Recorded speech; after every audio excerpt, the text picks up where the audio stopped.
Welcome. In this video I will show you how to enable one-hand keyboard on your iPhone.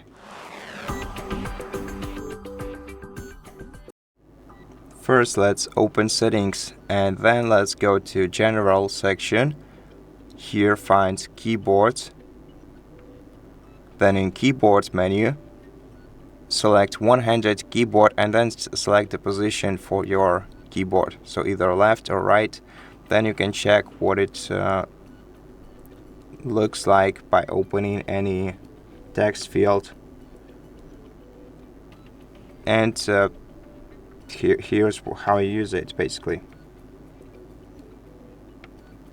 So thank you so much for watching this video. If you liked it, please consider subscribing to our channel, leave us a like and a comment below, and I'll see you in the next one.